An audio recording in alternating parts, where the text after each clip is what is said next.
This is a Savage Arms Revel DLX. This is a lever action 22LR rifle that is both trying to be traditional and also a bit modern. So what do I mean by that? Traditional but modern. Well, it's pretty simple. It's trying to have a traditional-ish design with some modern features. So let's go over them. At the front you get a 1/2x28 threaded barrel, and you also get your tube. Now pay attention to the magazine tube.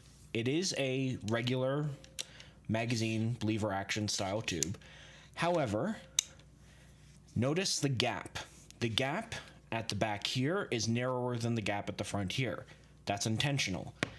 Now this doesn't really apply to us in Canada very much, but for those of you in freer parts of the world where you can have suppressors, it is designed so that you can attach a small suppressor to the front of it and still be able to get the tube past it. Now, while I can't test suppressors, I do have a bunch of faux suppressors that I can attach to this, and it's very much a small suppressor only. Now, if you've watched my videos in the last few months, you will have seen a faux suppressor that is, I would say, a normal intermediate caliber rifle size. And I put that on here, and while it fit on here, this could not get past it. So you really have to make sure whatever suppressor you put on this is not too wide or this will not clear it, but at least it accommodates some suppressors if you want to use them.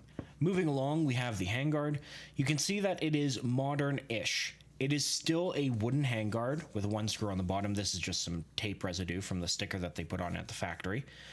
And it has Savage's logo and has some relief holes, but that's it. It's still just a very basic wooden handguard. You would think that maybe these grooves allow you to grab onto something a bit more. Well, it's not really necessary. It's a 22LR, and it doesn't really add anything other than looks. And I think it looks nice, so it achieved its main goal, I suppose. Now, up top you have a hooded front sight, and you have your rear notch sight.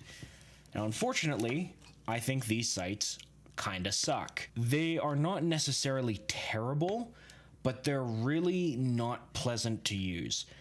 It is black on black, right? So you're going for that fill in the bar kind of thing. And you will hit whatever you're shooting at, but it's not the fastest thing to pick up, and in my opinion, not the nicest thing to shoot through. This hooded front sight is a good idea, but I don't think it actually works very well in practice. It's not necessary, and it also slows down target acquisition time in my experience. You may find these sights to be incredible, but I really don't. And speaking of the sights, that's where we come to the rear.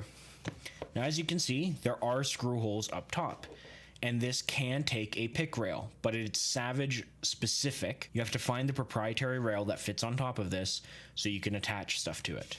I did not buy one of those, but I do think the proper way to run this rifle is with a top rail and some kind of microdot and a suppressor. That's probably the best way you could outfit this rifle. Now for the receiver itself, you have a crossbolt safety, which I will actually say is really nice on this lever. I really am not a fan of depressed lever safeties. I find it really slows down shooting, and also it just feels odd. I really like this crossbolt safety. It's in a very nice position. It feels pretty great.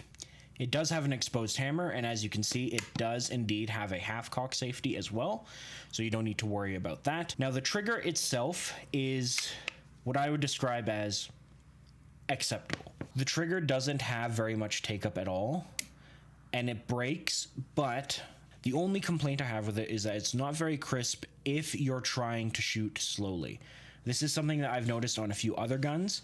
It's one of those times where the faster you pull back, the crisper it feels, but if you really try to ride the trigger and find the wall, it doesn't feel very good at all. So if you're trying to shoot this very quickly with the lever, feels great. If you're taking quick shots, feels great. If you're trying to get a really precise, slow shot, not the best. Now, speaking of the lever, this is both a good and bad part of it.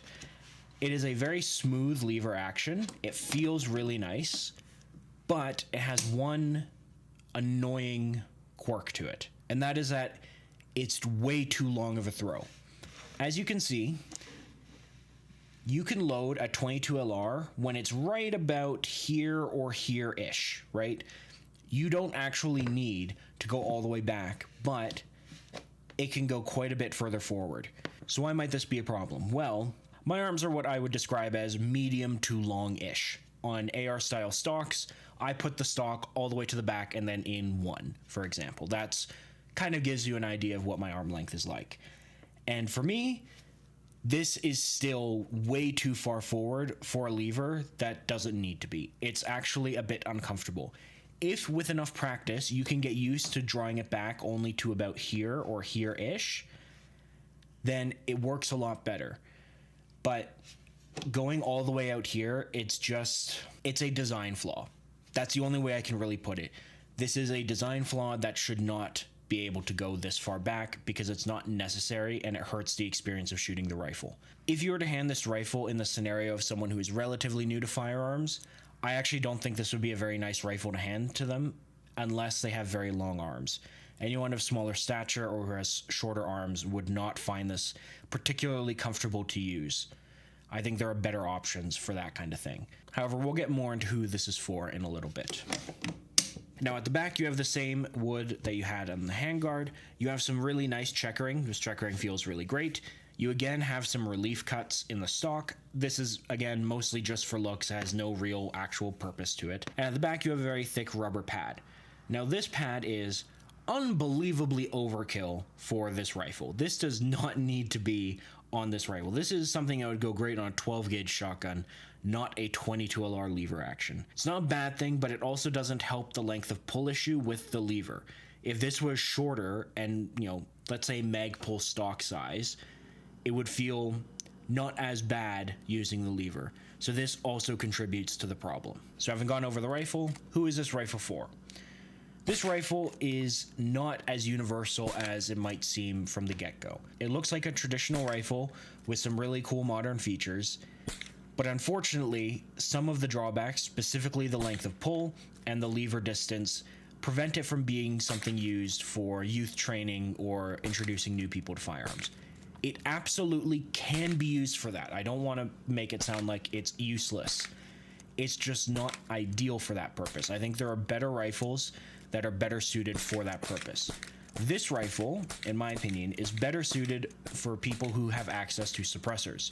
This gun, with a suppressor and with the top-mounted rail, would be an amazing plinking rifle. It would be a really cool rifle to take out to the range, have some fun with, shoot some steel, and maybe even get some practice for a larger caliber lever action that you don't want to have to pay the money for, because 22 LR is cheap. But to be honest, that's really the only kind of person I can imagine this for. This is not really a competition lever action rifle. The throw distance of the lever, I think, prevents that. It's not one that I would want to particularly go hunting with. I think there are far better 22 LR options, not just lever actions, but everything options than this. It really does just fit the niche of people who have access to suppressors and want a neat plinking rifle. Or if you're in Canada and you really like the look of the gun, I could still see you putting a faux suppressor, granted, remember, it has to be a small one, and a red dot on it, and try to achieve the same look. But that is it for this video. Thank you very much for watching. I hope you enjoyed. More firearm reviews coming soon. More reviews in general coming soon. Ending out 2025 with some really good content. So thank you very much for watching, and have a good day.